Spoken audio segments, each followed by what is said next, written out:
नमस्कार, माझं नाव सुनील भालेराव आहे। मी Das gas safety private limited या कंपनीद्वारे गॅस सुरक्षा अभियान आम्ही सगळीकडं राबवतो। उदाहरणार्थ शाळा, ऑफिसेस, बँका, पोलीस स्टेशन, तसंच आपण मला इथे हे अभियान घेण्याची संधी दिल्याबद्दल मी तुमचा आभारी आहे। आता सर्वात महत्त्वाचा एक प्रश्न असा आहे बघा की हा जो सिलेंडर आहे त्या सिलेंडरला शासनाने एक आंतरराष्ट्रीय बॉम्बचा दर्जा दिलेला आहे। तर हा आंतरराष्ट्रीय बॉम्ब तुमच्या घरामध्ये फुटू नये, काही त्याच्यापासून तुमचं वित्तहानी होऊ नये यासाठी आम्ही हे अभियान घेतो।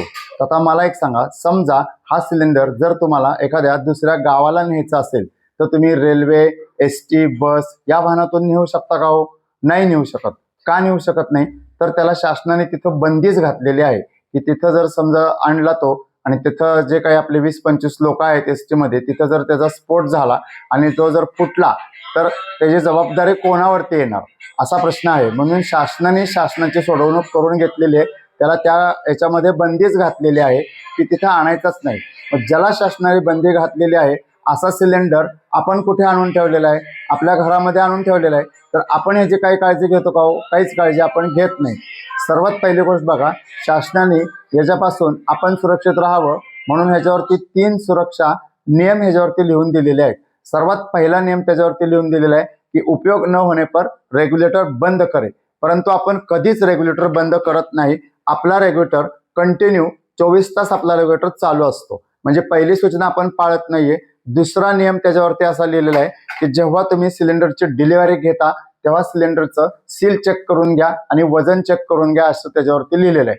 कधी आठवतंय का तुम्हाला की आपण वजन करून सिलेंडर घेतलाय म्हणून? नाही आठवत। आता त्याच्यामध्ये जर ती गोष्ट आपण अंमलात आणायची म्हटलं तर आपल्याला सिलेंडरचं वजन करून घ्यायला वेळ नाही आणि एजन्सीवाल्यांना सिलेंडरचं वजन करून द्यायला वेळ नाही, ही गोष्ट आपण समजू शकतो।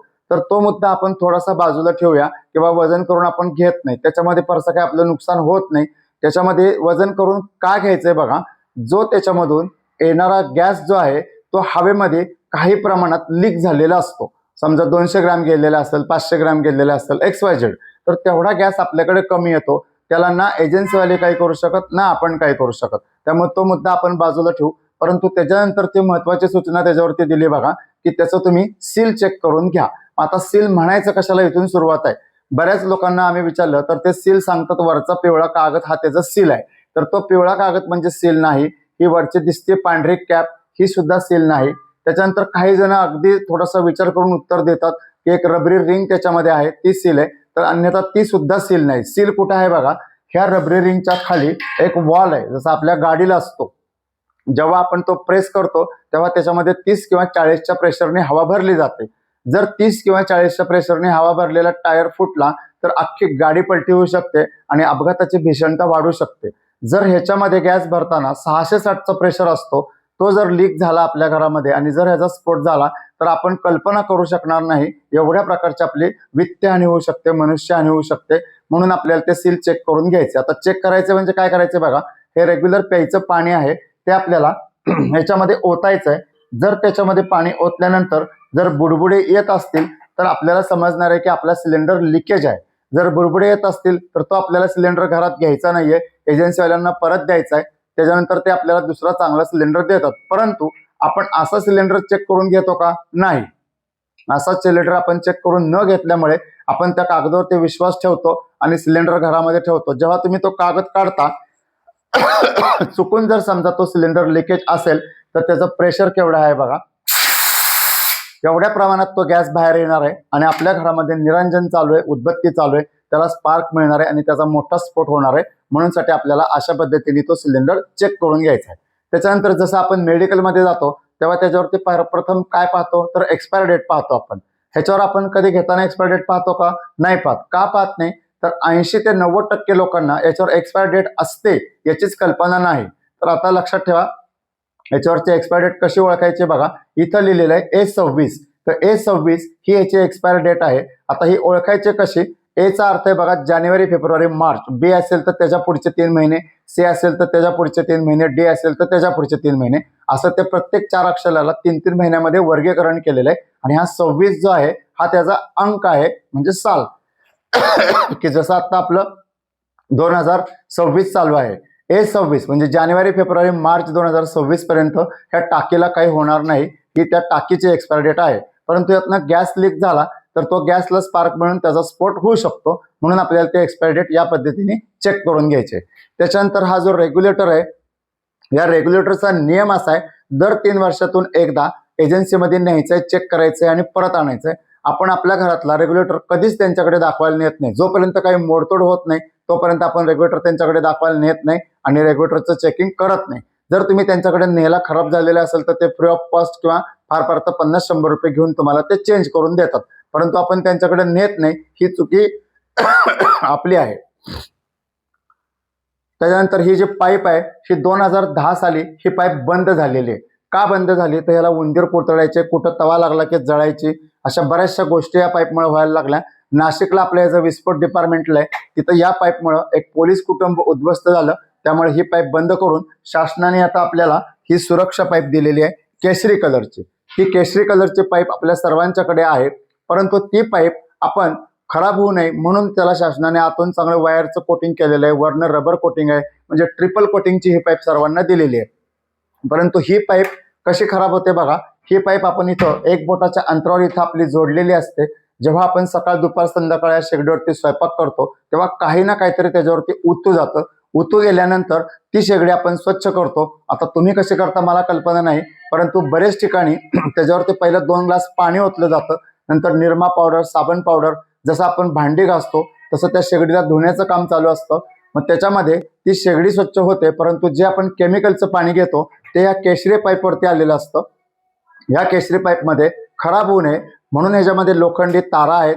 तर केमिकलचा आणि लोखंडाचा जर रोजचा संबंध आला तर ती पाईप आपली पूर्ण गंजणार आहे. म्हणजे जर इथं तुम्ही तुमची जर पाईप चेक केली तर इथं तुम्हाला जाणवेल की ती पाईप आपली खराब झालेली आहे, लूज झालेली आहे. जेव्हा आपण रेग्युलेटर बंद करत नाही तेव्हा 660च्या प्रेशरनं इथपर्यंत गॅस येऊन थांबलेला असतो. 24 तासापैकी 22 तास आपलं बटन गॅस शेगडीचं बंद असतं. त्यामुळे इथं बॅक प्रेशर येतं, बॅक प्रेशरने पाईप ती निघणार आहे आणि घरामध्ये तुमचे संपूर्ण गॅस गळती होणार आहे. त्यामुळे आपल्याला ती पाईप सुद्धा वर्षातून 6 महिन्यातून बदलायची आपल्याला ती पाईप. तर ह्या गोष्टीकडे सुद्धा आपलं लक्ष नसतं. काही ठिकाणी आम्हाला असं जाणवतं किंवा इथे पाईप खराब झालेले परंतु त्याला काळा टेप लावलेला आहे आणि तसंच काम पुढे करतायत. आम्ही जेव्हा डोअर टू डोअर काम करतो तेव्हा ह्या गोष्टी आम्हाला निदर्शनास येतात. तर ह्या पूर्ण गोष्टी चुकीच्या आहेत. त्याच्यानंतर जेव्हा आपण स्वयंपाक करतो तेव्हा 1.5 ते 2 तास त्या पाईपला हीट लागत असते. म्हणजे ह्या पाईपवरती थंड आणि गरम ही प्रोसेस कंटिन्यू होत असते. त्यामुळे ही पाईप कडक झालेली असते, याला चिरण्या गेलेल्या असतात, क्रॅक गेलेले असतात. त्यातून सुद्धा आपल्या घरामध्ये छोट्या प्रमाणात गॅस गळती चालू असते, परंतु आपलं त्याच्याकडे लक्ष नसतं. स्वयंपाक करताना महिला वर्ग म्हणतात की मला गॅसचा वास येतोय, परंतु त्या सुद्धा त्याच्याकडे दुर्लक्ष करतात. तो गॅसचा वास कुठून येतोय, काय येतोय याची चौकशी करत नाहीत आणि अशातूनच आपण भीषण अपघाताला आपल्याला सामोरं जावं लागतं. आज माझ्यासमोर खूप ठिकाणी ऍक्सिडेंट झालेले आहेत, मी स्वतः पाहिलेले आहेत किंवा तुम्ही सुद्धा युट्यूबवरती बघितले असतील, व्हॉट्सअपला त्याचे मेसेज येतात. अशा बरेच ठिकाणी ऍक्सिडेंट येतात. तर आता हे ऍक्सिडेंट होऊ नये यासाठी आमचे Das gas safety private limited ही जी कंपनी आहे हे अभियान, अवेअरनेस अभियान सगळीकडे राबवते. आणि आता सर्वात महत्वाची गोष्ट बघा, 7 ते 8 वर्षापूर्वी आपल्याकडे 2 प्रकारचे धोके होते, एक लाईट आणि दुसरा गॅस. तर आता लाईटचे ऍक्सिडेंट पूर्वीसारखे होत नाहीत. का होत नाहीत बघा, शासनाने काय केलेलं आहे, लाईटचे ऍक्सिडेंट होऊ नये म्हणून एक मीटरच्या शेजारी MCB नावाची एक वस्तू आपण बसवलेली आहे की तो MCB आपल्याला लाईट पासून आपलं घर पूर्ण सुरक्षित करतो, कोणत्याही प्रकारचा ऍक्सिडेंट होऊन देत नाही किंवा कंट्रोल करतो त्याच्यामध्ये. तर लाईट पासून आपण तो MCB वापरलाय आणि सर्वांनी आपलं घर सुरक्षित करून घेतलेलं आहे. आता तो जो MCB आहे तो सरकारचा आहे का MCB, शासनाचा आहे का MCB? नाहीये. तो सरकारने आपल्याला सांगितलेला आहे की तो MCB तुम्ही वापरा म्हणून, परंतु आपल्या सुरक्षितेसाठी आपण स्वतःहून त्याला पसंत केलेलं आहे आणि तो MCB आपण वापरतोय आणि लाईट पासून आपलं घर आपण सुरक्षित करतोय. तसंच आमची जी कंपनी आहे Das gas safety private limited, Surya. आता हा सूर्या कंपनीचा डिव्हाइस आहे. जसा आपण लाईटवरती सुरक्षा घेतलेली आहे तशी ही सुरक्षा जी आहे ही सिलेंडरची आहे. जसा आपल्या घरामध्ये एक सिलेंडर हा एक बॉम्ब आहे, त्या बॉम्बची ही सुरक्षा आहे. आता हा काम काय करतोय बघा, जसं आपण रेग्युलेटर बसवतो तसाच हा ह्याला बसतो, ह्याला कोणताही पाना लागत नाही किंवा स्क्रूड्रायव्हर लागत नाही. सेम या पद्धतीने ह्याला तो बसतो. इथं आपण ह्याला प्रेस केलं की चालू होतो तो. नंतर इथं आपण हे बसवल्यानंतर इथं आपण चालू पण करतोय बघा ते. इथं आपण चालू केलेलं आहे. चालू केल्यानंतर जो आपला रेग्युलेटर आहे तो रेग्युलेटर आपण त्याला बसवतोय. इथं तुमची पाईप जोडलेली असते, ही पाईप पण आपण इथं जोडून घेतोय. जशी तुमच्या घरामध्ये जोडलेली तशी इथं पाईप पण जोडून घेतोय.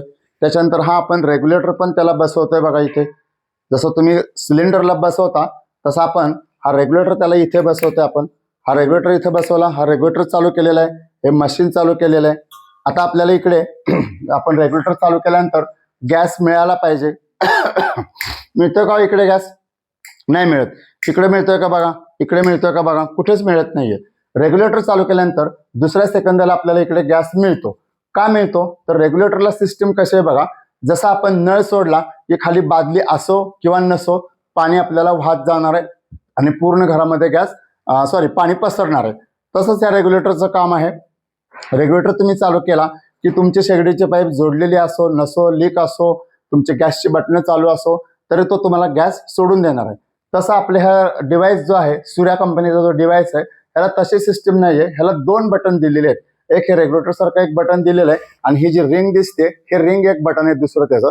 हे काय सांगतायत की जर तुमची जोडणी व्यवस्थित असेल तर मला परमिशन द्या. जसं आपण गाडीमध्ये कितीही पेट्रोल असेल तरी आपण इग्निशन दिल्याशिवाय आपली गाडी पुढे जात नाही, तसंच याचं आहे. ह्याला इथे दुसरं एक बटन आहे, त्याला परमिशन दिल्याशिवाय तो आपल्याला गॅस देणार नाही. परमिशन द्यायचं म्हणजे काय करायचंय, फक्त आपल्याला हे 2 वेळा पुश करायचंय. हे 1 आणि 2 हे 2 वेळा आपण पुश केलं तर इकडे आपल्याला गॅस मिळणार आहे बघा. आता इकडे आपल्याला गॅस मिळतोय आपला रेग्युलर. मिळाला गॅस इकडे आपल्याला. हे आपण तिन्ही गॅस आपण इथे चालू करतोय. हा तिसराही चालू करतोय आपण. आता हे तिन्ही गॅस तुमच्या समोर इथं चालू केलेले आहेत. आता मला सांगा, जर समजा चुकून काही प्रमाणात इथं समजा ही पाईप इथून निघाली तर काय होऊ शकतं हो? मोठ्या प्रमाणात ऍक्सिडेंट होऊ शकतो. त्याच्यामध्ये आपल्या घरामध्ये सुद्धा याच पद्धतीने ऍक्सिडेंट होतात बघा. पाईपला कुठेतरी चिरण्या गेलेल्या असतात, क्रॅक गेलेले असतात आणि मोठ्या प्रमाणात तिथून पाईप निघू शकतो किंवा त्याच्यावरती जाळ येऊ शकतो आणि मोठ्या प्रमाणात ऍक्सिडेंट होऊ शकतो. आता मला तुम्हाला दाखवायचं काय की आमचं सूर्या कंपनीचं मशीन इथं आपण बसवलेलं आहे. हे काम काय करतंय बघा. समजा तुमच्या घरामध्ये असं मशीन असेल आणि ही पाईप जर इथून चुकून निघाली तर काय होतंय बघा, मी कोणतंही बटन ह्यातलं बंद करत नाही, कुठलंही काही चालू करत नाही. संपूर्ण ह्याच्यामध्ये ह्या गॅस शेगडी चालू आहे आणि मी इथं ही पाईप काढतोय. तुम्ही इथे लक्ष द्या ह्याच्याकडे काय होतंय. चालू मध्ये आपण ही पाईप काढतोय बघा. काय झालं इथे, ही पाईप पूर्ण मी काढलेली आहे तुमच्या समोर आणि त्याच्यातून गॅस सुद्धा बाहेर येत नाहीये. येतोय का गॅस? येतून बाहेर. जर आता तुमचा रेग्युलेटर असता तर केवढ्या प्रमाणात गॅस बाहेर आला असता बघा. साधारण एवढ्या प्रमाणात तो गॅस बाहेर आला असता. एवढ्या प्रमाणात जर गॅस बाहेर आला असता तर आपल्या घरामध्ये इथं इतकी जागा नाहीये.